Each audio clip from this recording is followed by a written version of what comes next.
Guys welcome back to my channel foodie king Swathi. ఎటువంటి మ్యాగ్నేషన్ లేకుండా అప్పటికప్పుడే లోపల సాఫ్ట్గా బయట క్రంచీగా చికెన్ పకోడీ ఎలా ప్రిపేర్ చేయాలో ఇప్పుడు మీకు చూపిస్తాను. ఇది చాలా అంటే చాలా టేస్టీగా ఉంటుంది.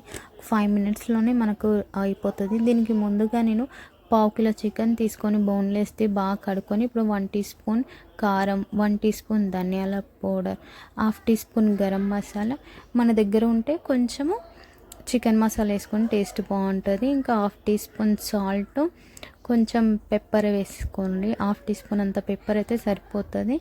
ఇంకా కొంచెం సాల్ట్ వేసుకోండి, మీకు నచ్చకపోతే స్కిప్ చేయండి. ఇంకా 1/2 teaspoon vinegar, 1/2 teaspoon soya sauce వేసి ఇప్పుడు 1 teaspoon cornflour, 1 teaspoon maida, ఒక ఎగ్ అయితే ఇందులో కొట్టి వేయాలి క్రిస్పీనెస్ కోసం. ఎగ్ వేయడం వల్ల మంచి క్రిస్పీనెస్ అయితే వస్తుంది. ఇలా వచ్చిన తర్వాత ఇంకా బాగా ముక్కలకు పట్టేంత వరకు 1 నిమిషం పాటు బాగా కలుపుకొని ఇప్పుడు పక్కన పెట్టుకోవాలి. ఇప్పుడు స్టవ్ ఆన్ చేసి ప్యాన్ పెట్టి డీప్ ఫ్రైకి తగ్గట్టు ఆయిల్ పోసుకొని ఆయిల్ బాగా వేడయ్యాక మీడియం ఫ్లేమ్లో పెట్టేసి ఇప్పుడు ఒక్కొక్క పీస్ని అందులో వేసేయాలి. ఇలా వేసి ఇంకా మంచిగా రెడ్ కలర్ వచ్చేంత వరకు బాగా వేయించాలి. మీడియం ఫ్లేమ్లో పెట్టేసి మంచిగా వేయించాలి. లోపల బాగా క్రిస్పీగా కాలేంత వరకు, పైన మొత్తం లేయర్ అంతా క్రిస్పీగా, లోపల మొత్తం సాఫ్ట్గా అయ్యేంత వరకు మంచిగా కాల్చి ఒక డిష్ ఉన్న పేపర్లోకి అయితే